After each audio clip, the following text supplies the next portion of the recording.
Meat pie. Medieval meat pies were the go-to street food in urban centers, featuring thick, coarse flour crusts called coffins filled with chopped pork, beef, or mutton.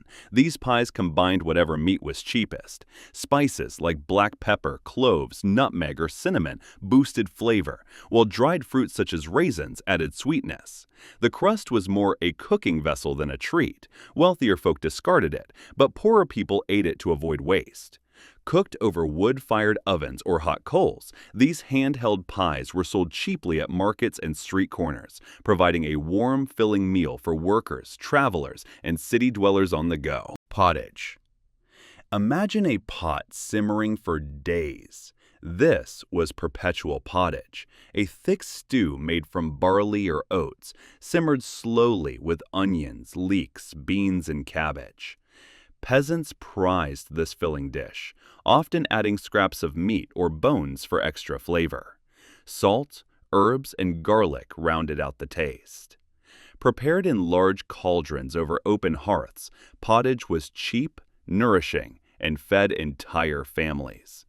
Town vendors also sold it hot, eaten with bread or from bowls, paid for with coins or bartered goods.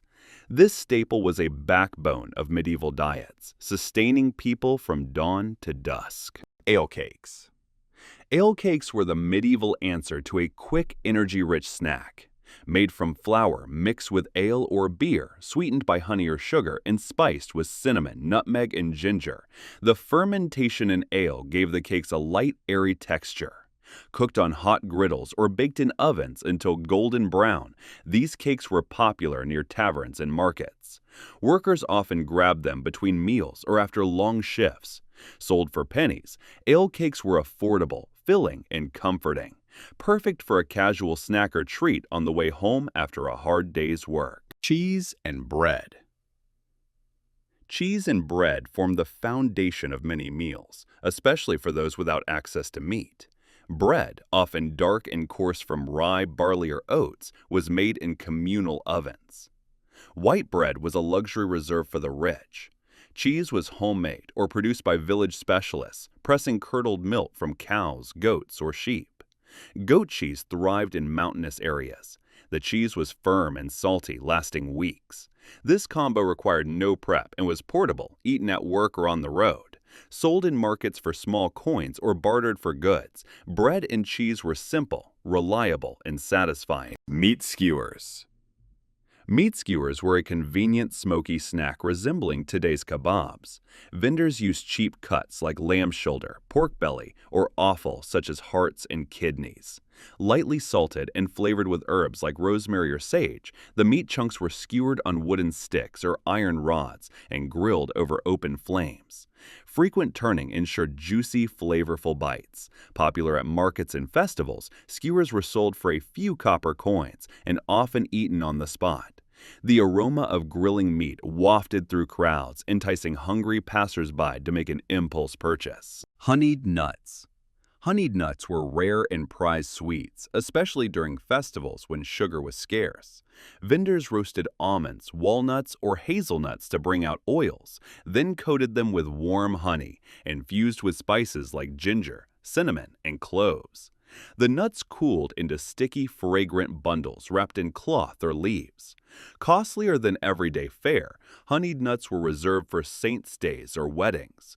Honey was precious, often sourced from wild hives or home apiaries. Buyers paid small coins, and sharing or gifting these treats was common, making honeyed nuts symbols of celebration and goodwill. Fried fish. Fried fish was a coastal staple and religiously significant food during fasting days. Small fish like herring, sprats, and mackerel were caught in abundance. Cleaned and salted, they were fried whole and rendered animal fat until crispy. Vendors sold fried fish from large pans in market squares, drawing crowds with the mouth-watering smell. Popular on Fridays when the church forbade meat, fried fish provided a satisfying alternative. Customers paid a few coins to eat hot fish on the spot or wrap to take home. Considered clean food, fried fish balanced religious rules with affordability and taste. Sweet pastries. Sweet pastries were beloved treats baked from dough made of flour, lard, or butter and water.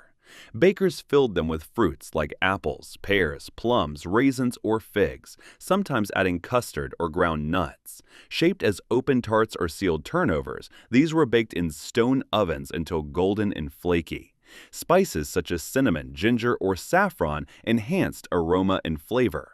Sold at markets, fairs, and festivals, pastries appealed to both commoners and gentry. Paid for with coins, these sweets were often enjoyed after feasts or as indulgent snacks between meals. Cheese sticks. Cheese sticks were a straightforward, protein-rich snack made by slicing hard cheese into thick strips, sometimes coated with flour or breadcrumbs and fried or baked until crisp. They could be flavored with herbs like thyme or rosemary. Sold by bakers or cheese vendors, these snacks were popular with travelers and craftsmen needing quick, durable food during work. Thanks to aged cheese's long shelf life, cheese sticks could be prepared in bulk and stored easily. They were inexpensive and widely available, making them a practical and tasty medieval snack option. Spiced sausages. Spiced sausages were a market and festival staple. Ground pork or beef mixed with fat and spices such as black pepper, cloves, nutmeg, and garlic was stuffed into natural casings, cleaned intestines, and then boiled, smoked, or grilled. Sold hot or pre-cooked for takeaway, sausages were often eaten with bread or ale. Especially popular in cold months, they were a way to preserve meat and enjoy hearty flavors. Buyers paid coins, though bartering remained common in rural areas. These sausages balanced flavor, preservation, and convenience, making them sought-after treats. Fruit preserves and jellies. Fruit preserves were essential for extending summer harvests into winter. Apples, quinces, berries, or plums were slowly cooked with honey or sugar, stirred for hours into thick jams or jellies. Stored in clay or glass jars sealed with wax, these preserves were sold at markets. Often paired with bread or cheese, they were popular when fresh fruit was scarce. Wealthier households served jellies as elegant desserts, while others spread them on coarse bread for a modest treat. Fruit preserves combined practicality with sweetness, brightening cold, bare months. Waffles and wafers. Waffles were made from a batter of flour, water, eggs, and sometimes milk or honey, poured between metal irons patterned for texture and cooked over open flames. Wafers were thinner, crispier versions. Vendors cooked waffles fresh at fairs and markets, selling them plain or with sweet toppings. Their irresistible aroma drew buyers from across the square. Portable, quick, and affordable, waffles and wafers were popular with children and adults alike, serving as convenient street snacks or simple desserts enjoyed on the go. Marzipan. Marzipan was a high-end sweet made by grinding almonds with honey or sugar into a pliable paste. Often shaped into fruits, animals, or geometric forms, it was decorated with edible paints or gold leaf. Because almonds and sweeteners were expensive, marzipan was mainly for the wealthy, sold by specialist confectioners. It graced weddings, banquets, and feast days as a symbol of status and refinement. Buyers paid silver coins, making marzipan both a delicacy and a statement piece at grand medieval gatherings. From market stalls to castle kitchens, these medieval snacks and street foods reveal not just what people ate, but how they lived. Resourcefully, communally, and always attuned to season and circumstance. To dive deeper into their world and see how daily life unfolded within fortress walls, check out Secret of Medieval Castle Life next.